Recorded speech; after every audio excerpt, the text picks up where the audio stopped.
Hello, how do you do? Oyez, heureux contribuable, voici encore dans l'intérieur de Chavarot, à un autre endroit au moins 1 mètre du dernier de la dernière fois. À l'heure où nous mettons sous presse, il semblerait, d'après le journaliste américain Sophie-Mère d'Edward Epstein, qui a enquêté sur l'affaire du Sofitel de New York, comme s'il n'y avait pas autre chose à branler, qu'il soit possible que si ça se trouve, mais va savoir, on ait tenté de piéger DSK pour l'empêcher d'aller jusqu'au bout de sa candidature à la présidentielle, ou de continuer son boulot de chroniqueur au FMI. Méfions-nous des affirmations hâtives et surtout des cibles concernées, parce que c'est des gens importants et on pourrait très bien avoir mal au ventre, parce que des fois il y a des taloperies dans la soupe. Bon, d'abord, c'est qui ce on? Eh bien, c'est pas un con, contrairement au proverbe. Peut-être Poutine, pour rendre service à son ami Sarko, et pour montrer au monde que l'Amérique est le pays du vice, oh là là. Peut-être des barbouzes de France ou d'ailleurs, mais il n'y a toujours rien de sûr, et vous pouvez être persuadé que tous les grands médias feront tout ce qu'ils pourront pour parler d'autre chose. Par exemple, je sais pas, de tennis, de dentelle du puits, de foot, de rugby, de la cueillette des olives en Basse-Provence et de la misère en Afrique, contre laquelle, bon, on fait ce qu'on peut, mais on n'y peut rien. Et surtout, ils ne vont pas oublier de nous parler, Jean-Pierre Pernaut et ses amis, de l'insécurité due aux Jones racailles des banlieues, mais dormez tranquille, braves gens. L'État vous protège. Et pour nous rassurer sur son rôle protecteur, d'ailleurs TF1 avait même réussi à ignorer totalement un grave problème de béton dans la centrale EPR de Flamanville, construite par Bouygues, le propriétaire de TF1. Ben ça c'est le hasard, qu'est-ce que tu veux qu'on y fasse? La possibilité qu'il y ait eu au Sofitel, comme ailleurs, un complot organisé par des hauts personnages que DSK risquait de faire tomber de leur trône. Ah bah c'est probablement probable. Oui, on sait que Poutine n'a pas hésité entre autres à faire empoisonner à Londres Alexandre Litvinenko, je sais pas quoi, un russe, donc il a un nom bizarre, comme les Polonais.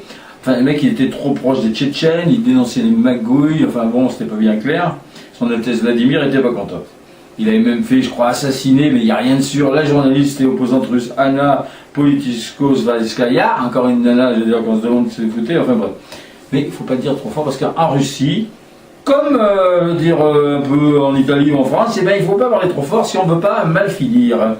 D'ailleurs, on ne peut plus utiliser l'expression dans la presse, comme je le disais dès le début, on a vu dans la presse, parce que aujourd'hui, bon bah c'est fini, c'est un gros mot. Comme vous pourrez le constater, dès le 13 janvier, en allant voir, je l'espère, Les Nouveaux Chiens de Garde, le superbe film inspiré par le bouquin de Serge Alimi, l'indépendance des médias n'existe plus, ou si peu, depuis qu'ils appartiennent aux grands groupes industriels Arnaud Lagardère, Bolloré, Bouygues, LVMH, Le Pinot et quelques autres amis de la doctrine officielle. Tous ces fabricants de fric ont avantageusement remplacé Alain Perfit, avec ses grandes oreilles, le ministre de la censure de Charles de Gaulle, et il est tout à fait logique qu'ils exercent leur pouvoir. Ben, c'est normal, c'est eux qui mettent le fric.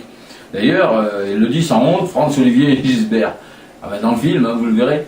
Alors, ils n'ont pas acheté le Figaro, Libé, l'Europe, Europe 1, mais c'est un peu pareil. RTL, Direct 8, les émetteurs, les paraboles et tout le reste. Ils ne sont pas en train de gaver les présentateurs de toutes les émissions de toutes les chaînes pour permettre à des voyous gauchistes de venir casser leur tiroir caisse. Non, attention. J'ai eu la chance de voir Les Nouveaux Chiens de Garde en avant-première au cinéma de Rio, à Clermont, où il va sans doute passer donc à partir du 13 janvier. Et on en sort à la fois mieux informé et un peu désespéré. Mieux informé que pratiquement tous les journalistes et les soi-disant experts à qui on demande leur avis à la moindre occasion, toujours les mêmes bien sûr. En tout cas tous ceux qui durent, parce que les autres, bon bah ils durent pas, mais c'est fini. Et puis voilà, donc on est là, on fait tout ce qu'on peut, mais c'est que des clébards qui remuent la queue et lèchent la main de leur maître sur demande, les autres dégagent. Et on est un peu désespéré de savoir que le film ne passera que dans quelques salles d'arrêt d'essai, où peu de gens se précipiteront, happés par Intouchables, bon bien gentil, mais bon, qui parle de choses dont tout le monde est d'accord, le retour du fils de la concierge des ch'tis, et tant de trucs qui n'ont rien à déclarer, mais tout pour plaire à ceux qui ne sortent pas pour se prendre la tête, mais pour se divertir, voilà. C'est un peu plus agréable de s'endormir tranquille et un peu con et ignorant. Ah bah attends, on ne dit pas d'ailleurs un intelligent heureux, mais un imbécile heureux, c'est pas pour rien. Et bon, bah, donc s'il n'est pas certain que on est tenté de piéger DSK, que World Trade Center a été dézingué avec la bénédiction de la CIA, que Jargorin ait transporté des valises de pognon comme Arbongo et financé la campagne de Nicolas Sarkozy en 2007, que Saïf el-Islam va fermer sa gueule grâce à une providentielle bastos perdue. Il y a une chose dont on peut ne plus douter, c'est que le marchand de sable a fait des milliers de petits depuis les premiers épisodes de Bonne Nuit les petits. Il en a fait des petits, le marchand de sable. Hein? Pom pom pom pom pom pom pom pom. À la semaine prochaine les enfants. Et notez bien les nouveaux chiens de garde comme projet 2012. Ça peut pas faire de mal avant le mois de mai. Si ça fait plus de spectateurs que les ch'tis, l'UMP d'ailleurs offre une tournée générale de somnifères. Allez, ciao. Et à la semaine prochaine, s'il n'y a pas du poison dans la soupe. Ciao. Mieux qu'à Paris. On a bien rigolé.